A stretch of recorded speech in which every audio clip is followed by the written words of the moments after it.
Hi, my name is Talia. It is the Tuesday after Easter, which makes this the 19th of April. And welcome to Talia Nerds Out. I've been meaning to make a video for a while, but between fatigue and Easter and blah blah blah, just got around to it now. I am going to try to make 2 videos at one time, so I'll do my fiction one first, then I'll record my nonfiction one, and I'll release them kind of staggered. Just take a drink of water. So, the first thing I'm going to be talking about are the fiction books that I've been reading, and I actually haven't been reading a ton of fiction. I've been kind of moving back towards nonfiction a bit, but I did read my first Neo Marsh book. That was the first Roderick Allen book. It's A Man Lay Dead. And I gave it about a 4.5 star review on Lovecraft is for Knitting. Storygraph. And I mostly did that because although I really loved all the characters that were directly involved with the murder, I wasn't quite sure what I felt about the detective. I couldn't quite get a handle on him. Sometimes to me he felt like 2 different people. He would be like really almost staid at points, and then at other points he'd be kind of like, I don't know, his humor would come out of nowhere and just felt off-putting to me in comparison to where I thought his personality was going before. So I just found him a bit jarring, and I might find it different.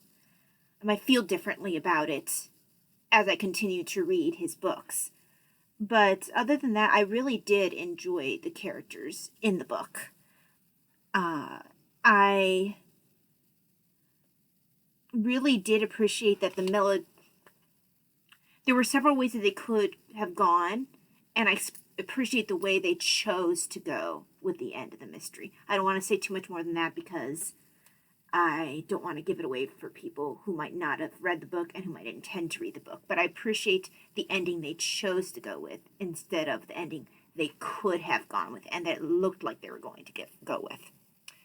Then I went ahead and read a bunch of Detection Club's books. And those are, if you are unfamiliar with the Detection Club, these are mystery novels that were written during the Golden Age by Golden Age mystery novelists who belonged to this certain club that called the Detection Club. And there were certain rules. These were set down by Father Ronald, I think it was Ronald, Knox. And there was supposed to be things like you had to have fair play, where all the clues had to be available to you, even if they were just kind of slid in there, like half a mention or whatever. Agatha Christie was known to break this rule on occasion. I know a couple of the other ones were. I think that they kind of maybe enjoyed doing that every once in a while.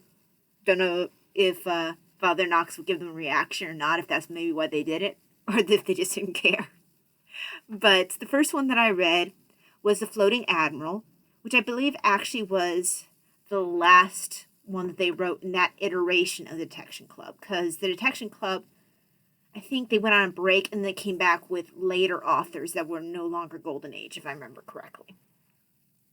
There is one that I don't own that's them going over murder mysteries that actually happened, but first of all, you can't get it on Kindle, and then second of all, I just didn't find the premise as interesting. I wanted to read fiction with the Detection Club mysteries.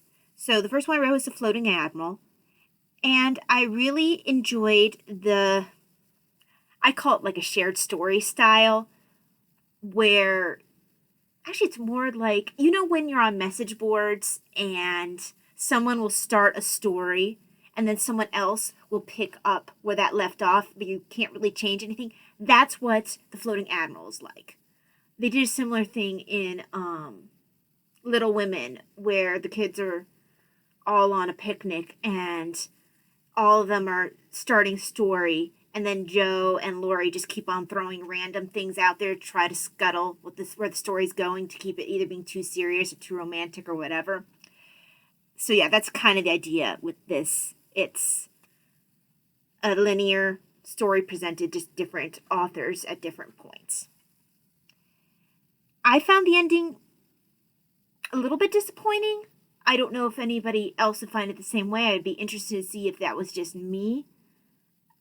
It just didn't feel closed enough to me, but that might have just been a me thing. I really enjoyed it, and I guess I just expected a whole lot from the ending, which I didn't get. But I did enjoy the experience of reading it overall. Sorry, I just got a notification on my watch. The next one that I read, I really enjoyed, which is Six Against the Yard, another Detection Club mystery. But this one was based, the idea was that the members of the Detection Club would write what they considered to be an unsolvable mystery. And then a guy who is a 20-plus year Scotland Yard veteran, he would go and say, well, this isn't really unsolvable because of XYZ, or this wasn't really a murder per se, or whatever. So it was really interesting to see not only what the lengths they would go to try to make this unsolvable, but also how a real life detective would be able to disprove what, an author would feel to be so unsolvable. I thought it was a great concept. I really enjoyed how it was executed, and yeah, it's probably my favorite Detection Club book. The very first one that they wrote was also a good one. It's called Ask a Policeman, and it's by the Detection Club. I don't know what I feel about the ending for this one, because I feel like it was a bit open-ended, and maybe I need to read it again and see if I missed something, but I feel like I didn't quite understand the ending, that maybe the ending wasn't quite what initially seemed to be presented. So I need to read it over again, see if there was a subtext under there that I missed. But I enjoyed the concept of, this was a lot more of like a shared story that I've seen when I've written with other people, which is it's a little bit more like it, where each person has a specific character. In this case, they had a specific detective that they would take, a specific unofficial detective, someone who is not a policeman. And they would take that detective and they would write that character, which is a lot more is much more like the way I've seen it in writing circles for shared stories to be done. But what was interesting about it is that they chose to mix up who wrote which characters. So like Dorothy Sayers didn't write Lord Peter Wimsey, which by the way is hard because Lord Peter Wimsey has a difficult voice to replicate, in my opinion. I think that the author who did his did a pretty good job. Every once in a while he'd say something, I'd be like, it doesn't quite sound like Lord Peter Wimsey. But I thought that he did a pretty good job. I couldn't really tell with some of the other ones because I wasn't familiar with their characters. If they had tried to do Poirot, I think Agatha Christie was wise not to throw Poirot, or particularly Poirot, in there because he has such a distinctive voice that I think it would have been glaringly obvious if they strayed from his voice. She did write, it was almost a scathing review of her fellow authors in a foreword where she discusses their strengths and weaknesses as authors. I'm like, snap, Agatha, do you really want your fellow authors to be seeing this? Where you are like, yeah, this went well, but yeah, you really kind of stunk at this here. I mean, she wasn't quite that blunt, but that was kind of the subtext under there. So that was an amusing thing, was the foreword. I really enjoyed meeting new Golden Age detectives that I was not familiar with, as well as, seeing Lord Peter Wimsey again. I am glad that they didn't try to do Marjorie Allingham's Campion, because talk about someone who has an odd, offbeat voice. I don't think anyone but Marjorie Allingham could convincingly write Campion. He's just, the man's weird. I don't understand half the time what he's saying. I think he makes maybe pop references of the time, and just like he's like wing wing wing wing. I think the man needs some meds. So I'm really glad they didn't throw Campion in there, because I just don't think anyone else could have written him but Marjorie Allingham. Yeah, I think that Lord Peter Wimsey was the only detective I was familiar with that they chose to throw in there. I took a little break from reading fiction, or at least finishing fiction books. I go through mystery books like that. I can read them, in a sitting. I just realized it's harder to snap my fingers with these braces on. Okay, there we go. It just looks like I'm rubbing them together like the money signal. Signal, whatever.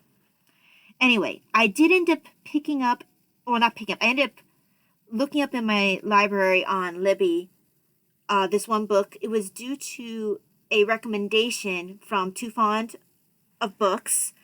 The book was called The Honjin? I don't know how it's pronounced.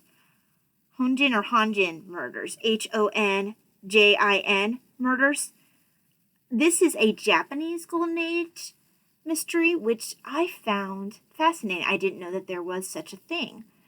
But Too Fond of Books mentioned it, so I chose to read the first one, which is the one she had read, Detective Kazuki Kendachi, I'm going to say it that way, mystery by Seishi Yokomizo, is how I'm going to say that.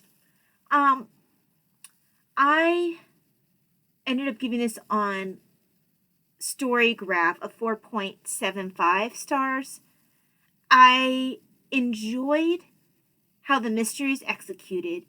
The hardest thing for me to get used to was the narrative style, just the narrator voice, and the cultural references. Once I got used to those, I could get into it. It took me a bit to get acclimated to the style of things. Now, would I rate this like an Agatha Christie? No, I mean, she's unparalleled. Dorothy Sayers would be next up there for me, and probably then Marjorie Allingham in there. But I would definitely read another Detective Kazuki Kendachi mystery. I think there's only 3 translated right now, but only one's available in my library, and I decided I'm too cheap to pick it up right now because I'd rather pick up some history books right now that are either more expensive on Kindle or not available at my library or whatever. So the choices we have to make. Reading. Now that I've finished things I have read, things that I am reading. I only have 2 fiction books I'm really actively reading right now. One is I need to get back into reading Return of the King. I will probably do that after I get off of here, just because I've been neglecting it. And if I ever want to get to reading The Fall of Gondolin, or actually probably first be Silmarillion. Silmarillion, Fall of Gondolin.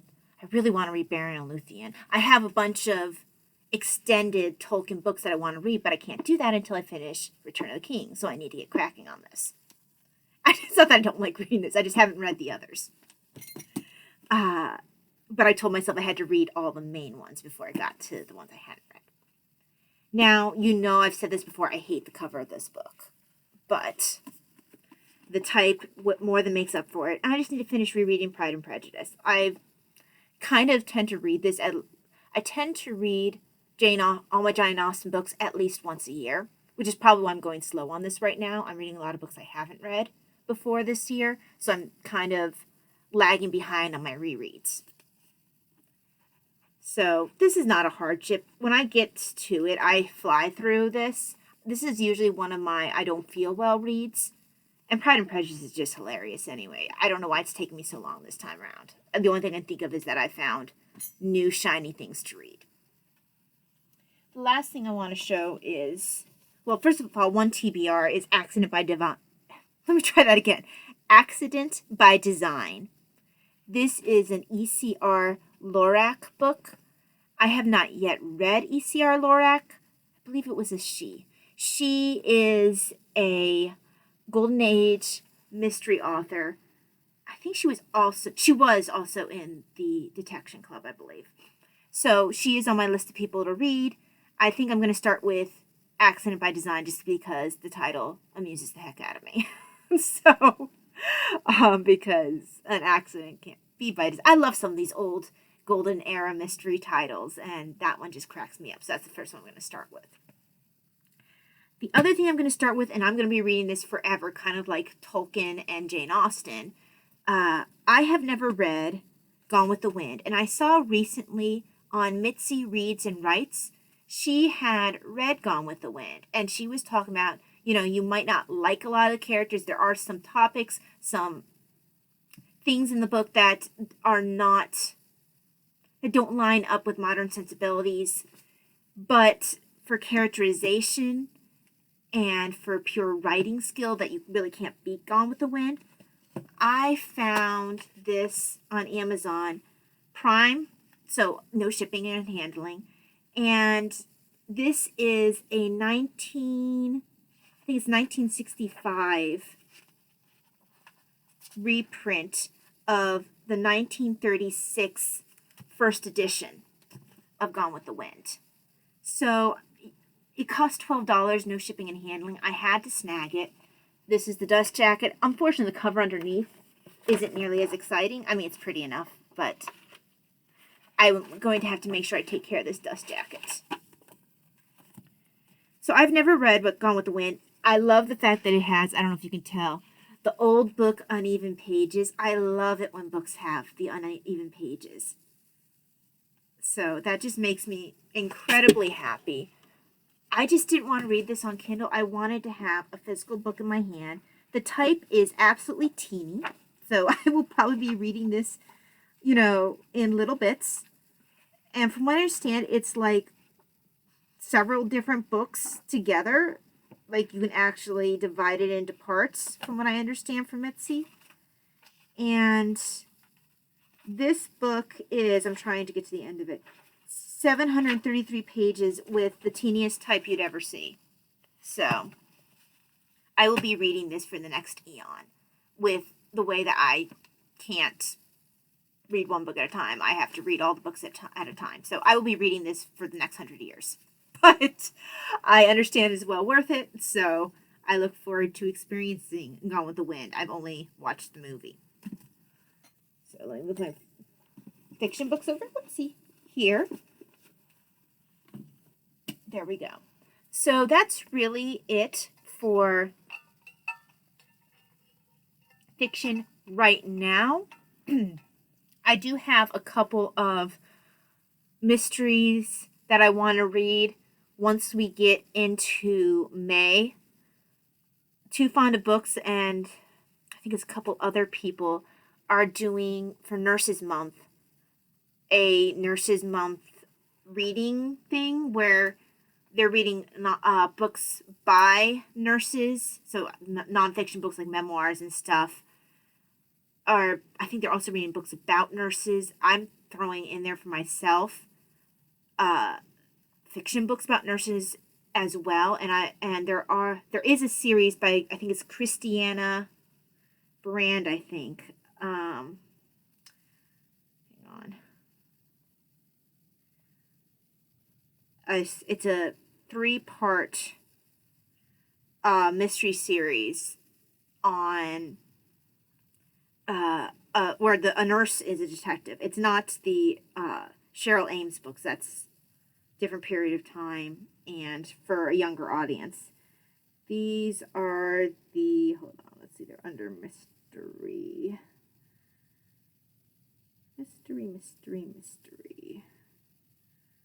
I have a bad habit of looking over my glasses when I need to find something. Mysteries. Okay, go to the bottom. If I don't always remember to organize things on my phone because I read on my Kindle instead. No, stop that.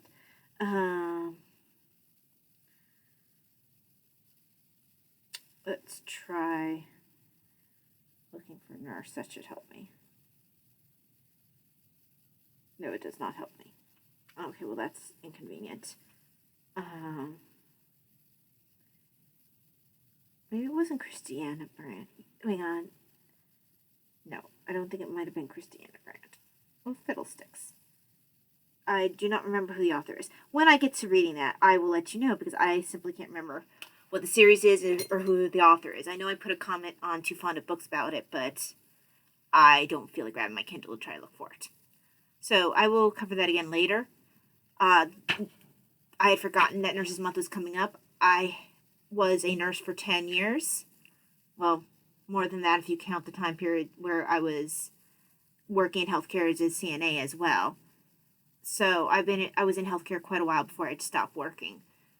But it's something that's very close to my heart, and I will definitely be taking part in reading about nurses, books by nurses. I have a whole section in my Kindle that's just set aside for that, so I really look forward to perusing that.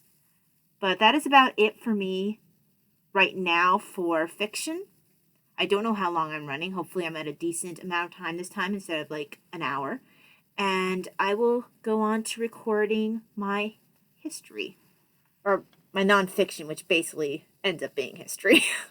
my nonfiction / history video. Okay, I will see you next time, and you have a blessed day. Bye.